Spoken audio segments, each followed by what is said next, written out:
Hi everybody, Cheryl and Lady coming to you from the Ladies Garden and Home, and today I'd like to show you my medicinal herbs and flowers and talk a little bit about their properties, so I hope you join us.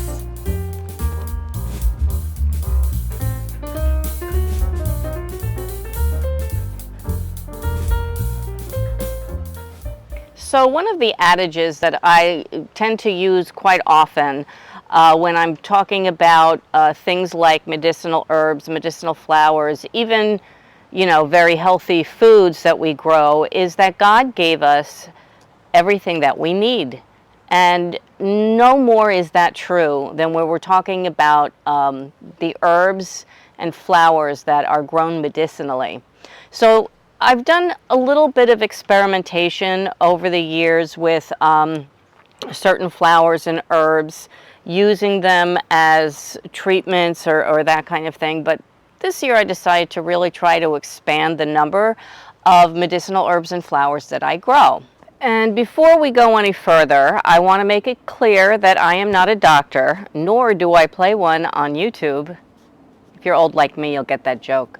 And when you research the medicinal properties of a lot of these herbs, you come across a lot of statements by the FDA or AMA or whatever that these are not approved for, medicinal treatments, and further research is needed and that kind of thing. But from the research that I've done, a lot of the remedies go back quite a long time. I have used some of these as treatments and they have worked for me and my family. So I thought I would share what I've learned and what I'm growing. So let's get started. At least the bees aren't here today. As you see, the medicinal herb garden is very, I would say, overcrowded, dense, and weedy, but I thought we would start today with feverfew. Now these I started from seed back in the winter and I transplanted them out in May. And feverfew, which is very pretty, it looks almost like chamomile a little bit, only smaller. It's for, as its name would suggest, the treatment of fevers, migraine headaches. Actually, there was quite a bit of research that's done that says that it's helped with migraines, rheumatoid arthritis, stomach aches, toothaches. And just as an aside, I did have a toothache a couple weeks ago, and I just popped one of these flowers in my mouth and I chewed with the tooth that hurt, and I have to tell you that it did not hurt after I did that. It's good for insect bites, infertility, problems with menstruation, and labor during childbirth, and that's probably has to do with its pain relieving qualities. Pretty blue borage. I have to be honest, I have a love-hate relationship with borage because they start out as very, very pretty plants. They have self-seeded everywhere in my garden and quickly turn into these huge, overpowering, flopsy, broken messes. But this one here, it's just blooming now. And this is known to dilate blood vessels, act as a sedative, and treat seizures. The flowers actually taste really good. They kind of taste like cucumbers. I think it's in the same family. Besides the medicinal qualities, it's also really good for the garden, and it repels pests like hornworms. It attracts pollinators, and basically it's supposed to just be a really good friend of the garden. Of course, until it takes over, like this one did. One of my favorites in the garden is calendula. It is such a pretty plant. This one I have used medicinally, and it is a pot marigold is another name for it. It's in the family of the marigolds, but this one has a lot of wonderful properties. It's an antibacterial, an antifungal. It has anti-inflammatory properties. It strengthens the immune system's ability to fight off infection. It soothes internal wounds and burns like ulcers, heartburn, IBS. You can also use it topically for wound healing and for like insect bites, bruises, blisters, cuts, cold sores, that kind of thing. And topical application of calendula is used to keep wounds clean and help new tissue to grow. It is effective in treating minor burns, including sunburn, and it's also been found to assist in slowing the development of wrinkles. I have used calendula. I don't know if you all remembered, just a few weeks ago I got dirt sprayed into my eyes and I got a pretty bad reaction, inflammation, oozing. It was really gross. The video I made at the time, I only wore sunglasses because I don't want anybody to see that. But what I did is I boiled about, I would say, maybe a cup of the flowers to a cup of water. I boiled it, cooled it down, and then I used it as a salve on a cotton ball, and I pressed it on my eye, and it cleared up within 4 days. So I was very, very pleased with how quickly and how thoroughly it cleared up my my badly scratched eye. And what we have here is a whole bunch of lavender. And lavender is known for its soothing properties, for its ability to help you relax and calm down, relieving tension, headaches, helping you sleep. And it has germ-fighting properties, so it's good to use it as a warm wash to help you clean out a wound. It's a great air freshener, and you can also use it in cooking, like for cookies and as an herb as well. And in the garden, it is great for bees and attracting pollinators into the garden. Echinacea, also known as the coneflower, very well known to be very, very high in antioxidants and help support immunity. So when symptoms of a cold come on, you take some echinacea and it really helps clear up any kind of cold or flu. It helps boost your immunity. It also treats pains and reduces inflammation. It treats migraines, and it lowers blood sugar levels. And both the flower and the roots are rich in these antioxidants and healing properties. Apparently the rabbits really like this plant as well. So this chamomile is kind of done, and I'm going to put a picture of it when it's in bloom so you can see it's budding, so it's about to bloom again. I guess it'll be its second flush. Chamomile in my garden pretty much reseeds and kind of self-seeds where it wants to. Chamomile is wonderful. It is actually very tasty in a tea. It has like a pineapple type of a smell, but it's very soothing. It helps with things like stomach aches, cramps, indigestion, diarrhea, gas, even colic for babies, I guess, because it relaxes the muscles in the intestines. It's a sleep aid and helps with insomnia and anxiety. I make chamomile tea for my son and I very, very often. It has anti-inflammatory properties too, and it can help with things like hay fever, rheumatoid arthritis, pain, and it also has some antioxidant properties. It helps with menstrual discomfort, cold symptoms. It lowers the blood sugar in people with diabetes. So you can't beat having chamomile in the garden.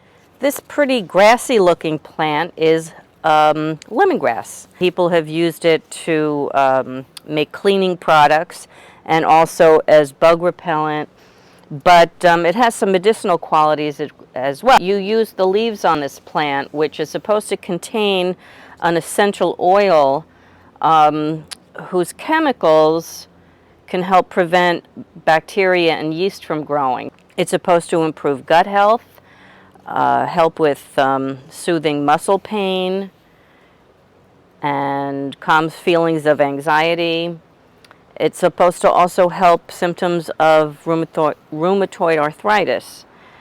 and calm headache pain. So that's a very nice thing to have in the garden.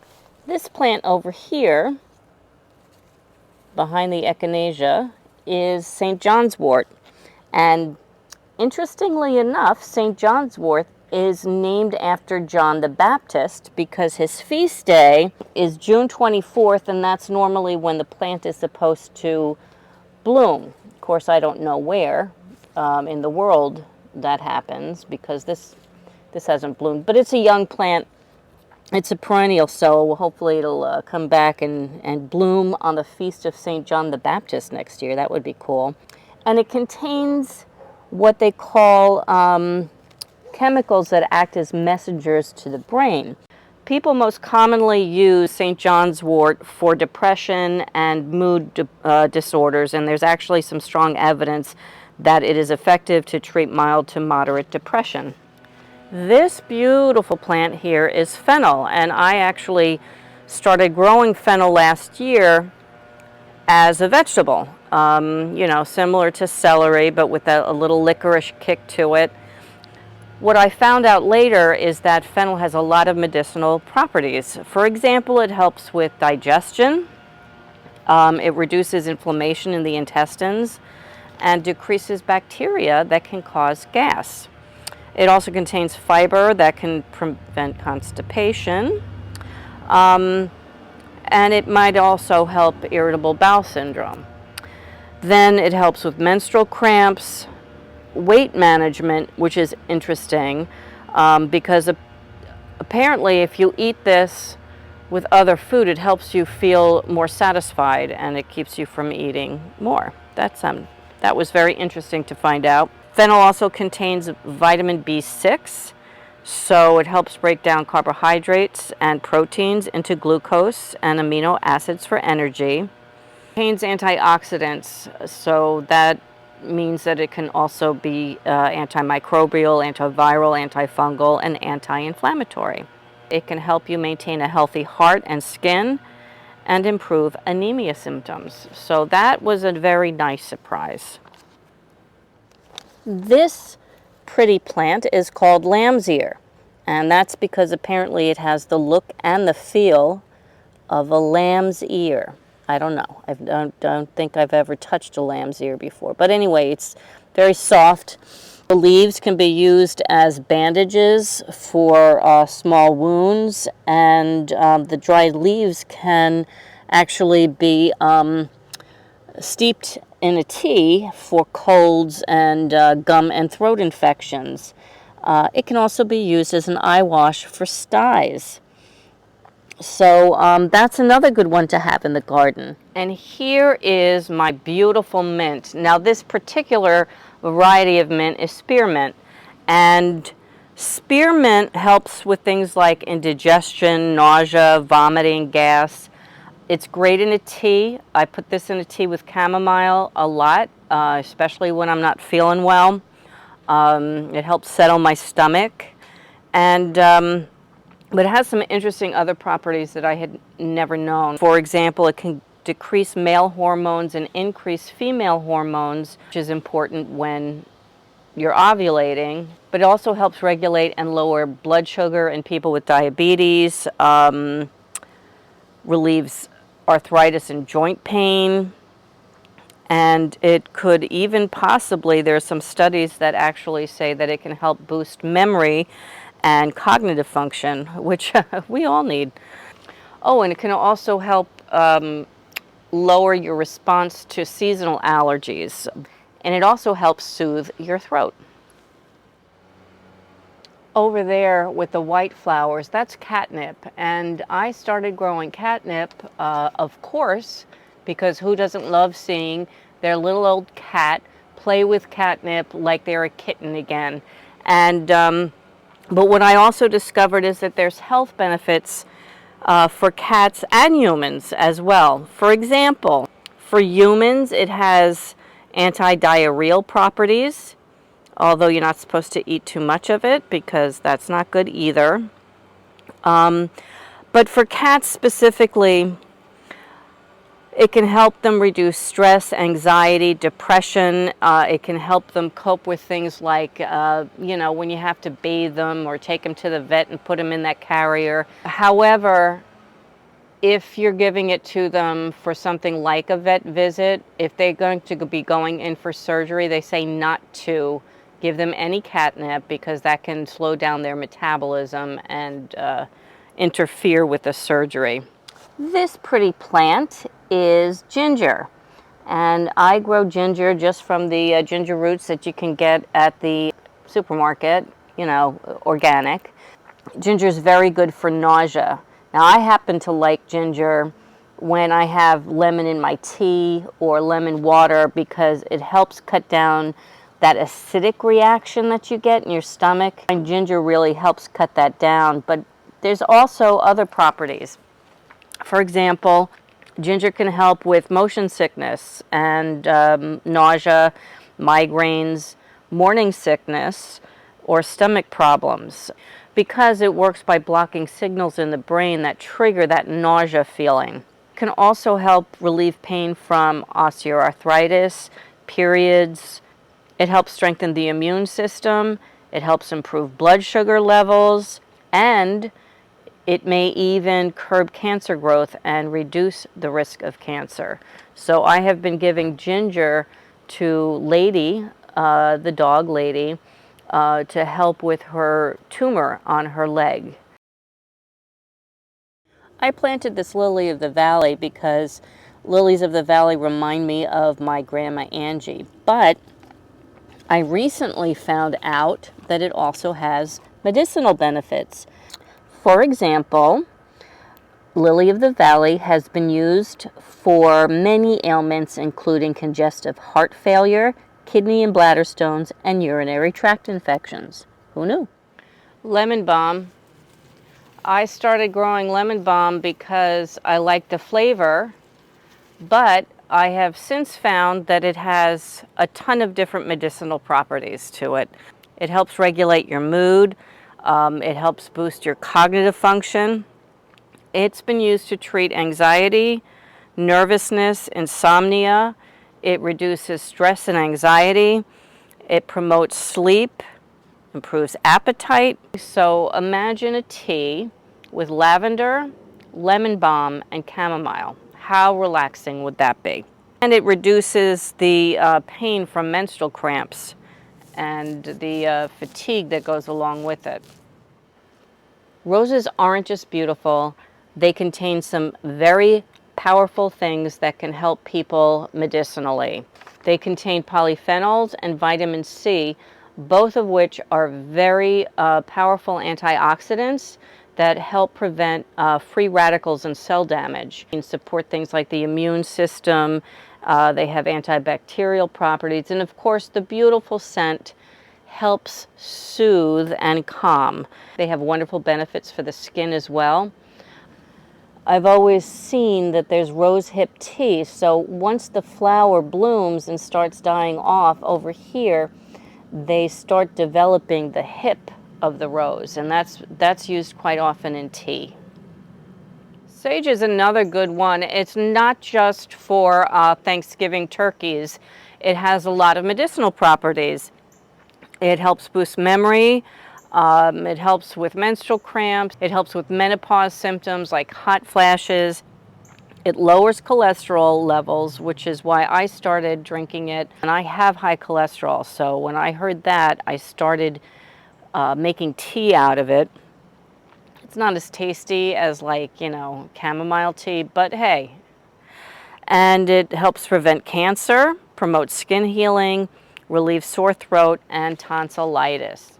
So the purple flower plant over there is oregano. It's flowering right now. I let it flower because I don't mind that the flavor gets stronger when these herbs flower, and the bees absolutely love them. I heard a woman who is an expert in herbs and growing herbs say that bees actually rest on flowering herbs. I don't know if that's true or not, but that's what I heard. Anyway, oregano has, besides being a delicious herb to cook with, it has quite a lot of benefits health-wise. It's antimicrobial, antiviral, and antifungal. It can help with respiratory tract infections like bronchitis or sinusitis. It's also been known to kill and inhibit cancer cells in test tubes. Of course, they all say more research is needed, but oregano is another one of those things that I give Lady regularly, pretty much every day, to help prevent her tumor from getting too big. Rosemary is another one of those really delicious herbs that I had no idea have so many health properties. So it is an antioxidant, it's an anti-inflammatory, it contains acids that can help protect the body from oxidation. It helps digestive problems like heartburn, gas, loss of appetite, and it can actually improve gut health with in a tea or something and balance the microflora. It improves brain health, memory, it fights mental fatigue. It can also lower cortisol levels that lead to weight gain and high blood pressure and heart disease and that kind of thing. It can also help with muscle pain, spasms. It can stimulate hair growth and support the circulatory and nervous systems. So that is another really great one to make sure you have in the garden.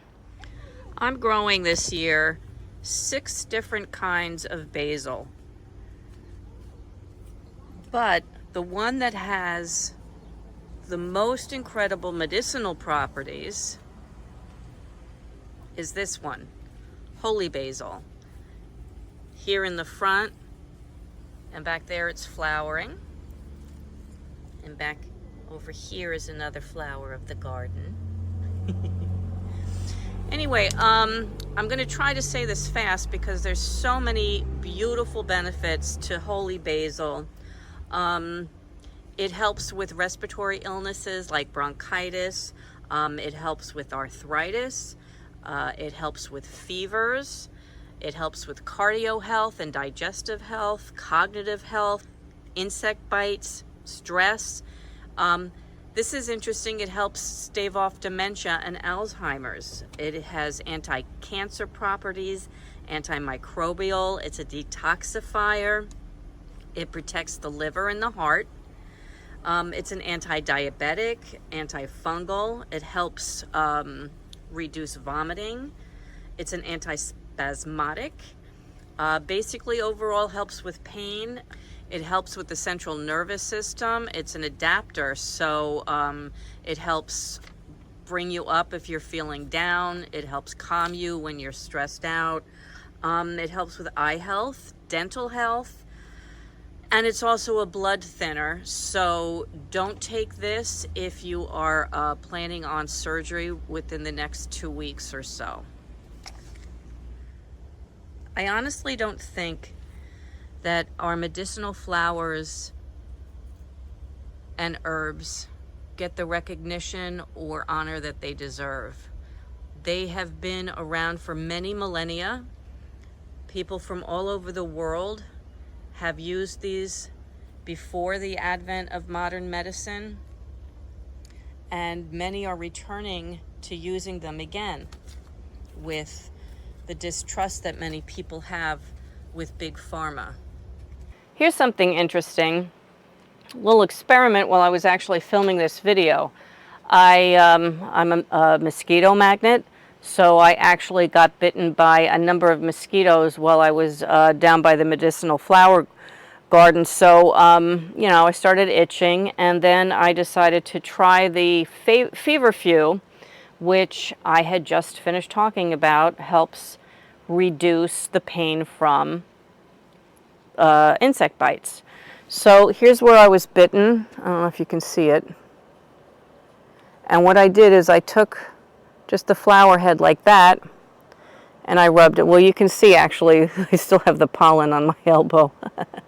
Anyway, the swelling went away and it's not itchy anymore. So there is something to all of these herbal remedies, I'm telling you.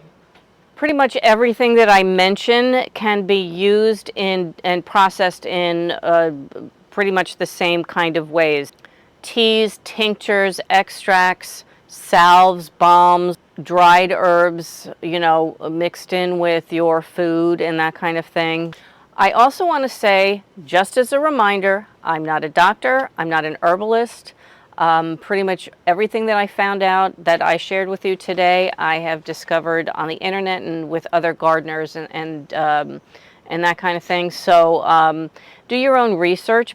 I also want to stress that if you're pregnant or nursing, or if you're taking other types of medication, to check with your doctor first, because you don't want anything to interfere with your medications. And also, if you're pregnant or nursing, some of these herbs might not be okay to take. Anyway, I wanted to thank you for joining me today and lady in the garden, and I hope you found this video informative and fun and helpful. And I want to thank you for being a viewer, and I want to thank you for subscribing. And from the Ladies Garden and Home, enjoy your gardening journey. Bye. Say goodbye, lady. Lady says goodbye, and thanks for watching.